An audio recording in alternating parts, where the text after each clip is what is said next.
नमस्कार प्रिय स्टूडेंट्स। आज हम पूर्व में बताए गए सांप्रदायिकता के बारे में, उसके कारकों के बारे में चर्चा करेंगे। सांप्रदायिकता के लिए कौन कौन से कारक उत्तरदायी हैं। तो उसमें महत्वपूर्ण कारक, पहला कारक है ऐतिहासिक कारक। यह एक ऐतिहासिक सच है कि मुसलमान बाहर से आए और उन्होंने भारत में अपने धर्म प्रचार के लिए तलवार एवं जोर ज़बरदस्ती का सहारा लिया।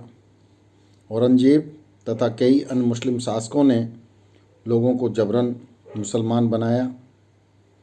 इस कारण से हिंदुओं के मन में उनके प्रति घृणा पैदा हुई। इतिहास इस बात का साक्षी है कि हिंदू और मुसलमान लंबे समय से संघर्ष करते रहे हैं और परस्पर अनेक पूर्वाग्रहों, भय और शंका से ग्रस्त रहे हैं। मुस्लिम लीग की मांग ने भारत के दो टुकड़े हिंदुस्तान एवं पाकिस्तान कराए। भारत का खंडित होना आज भी कई लोगों को पसंद नहीं आया। विभाजन के समय दोनों ओर से होने वाले दंगों से हुई हानियों को कई लोग आज तक नहीं भुला पाए हैं। दूसरा है मनोवैज्ञानिक कारक। हिंदू एवं मुसलमान दोनों में एक दूसरे के प्रति घृणा, देश, प्रतिकार, विरोध एवं पृथक्करण के मनोभाव पाए जाते हैं। इस प्रकार की मनोवृत्ति प्राचीन समय से चली आ रही है, भ्रांतियों और पूर्वाग्रहों का कारण है। हिंदू मुसलमानों को राष्ट्रीय वफादारी में शंका व्यक्त करते हैं। पारस्परिक अविश्वास ने भी सांप्रदायिकता को बढ़ावा दिया है। तीसरा है सांस्कृतिक भिन्नता। सांप्रदायिकता को जन्म देने में एक महत्वपूर्ण कारक है हिंदू एवं मुसलमानों की सांस्कृतिक भिन्नता। दोनों में रहन सहन, खान पान, रीति रिवाज, पहनावे, धर्म, विचारधारा में बहुत अंतर है। मुसलमान मूर्ति पूजक नहीं हैं। हिंदू मूलतः एक विवाही, तलाक एवं विधवा विवाह उनमें नहीं पाया जाता, जबकि मुसलमान बहुविवाही, तलाक एवं पुनर्विवाह उनमें प्रचलन है। यही नहीं, उनके राष्ट्रीय वीरों, देवी देवताओं में भी भिन्नता है। यह सांस्कृतिक भेद मनमुटाव एवं तनाव को पैदा करता है। और चौथा है भौगोलिक कारक। भौगोलिक कारणों में भी सांप्रदायिकता को बढ़ावा दिया है। भारत में अधिकांशतः निवास प्रतिमान यह है कि एक ही धर्म, जाति एवं भाषा भाषी समूह एक ही भौगोलिक क्षेत्र में निवास करते हैं। परिणाम स्वरूप उनके हम में तो सहयोग एवं आत्मीयता की भावना पाई जाती है, किंतु बाह्य समूह के प्रति घृणा, द्वेष और विरोध के भाव पाए जाते हैं, जो कि सांप्रदायिक तनाव को जन्म देते हैं। पांचवा है धार्मिक असहिष्णुता। विश्व के सभी धर्मों के मूल सिद्धांतों में अनेक समानताएं हैं, किंतु छोटे मोटे विभेद भी हैं।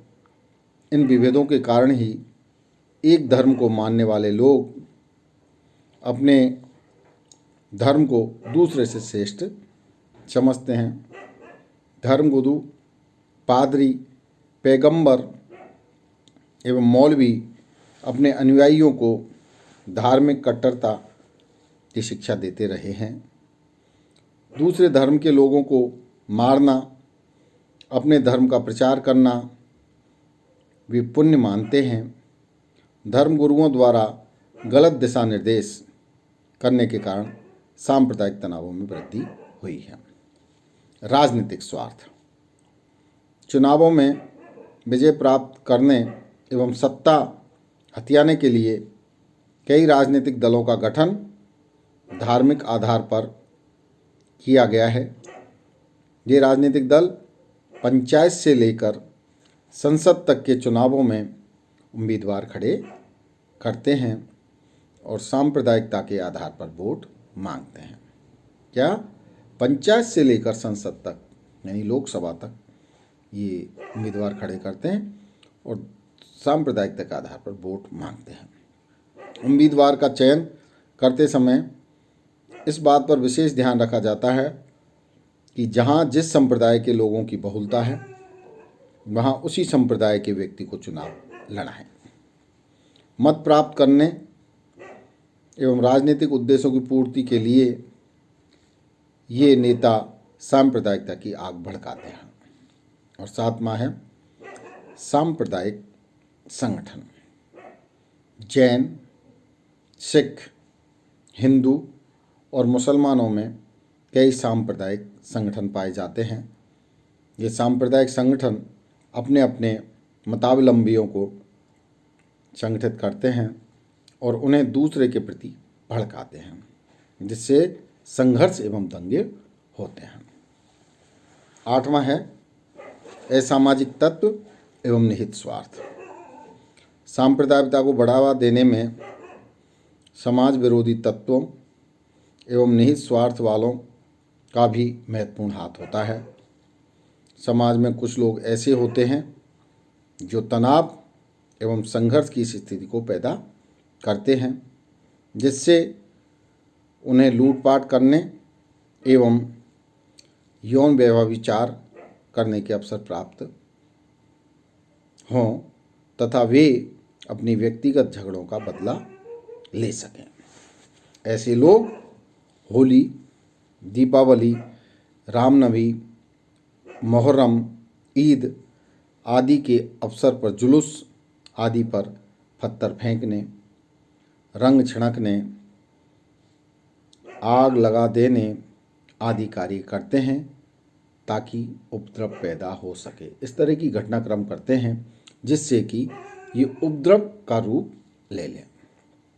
और नवा है धर्मनिरपेक्षता का दुरुपयोग। भारतीय संविधान को धर्मनिरपेक्ष राष्ट्र घोषित करता है। भारतीय संविधान क्या करता है? भारत को एक धर्मनिरपेक्ष राष्ट्र घोषित करता है।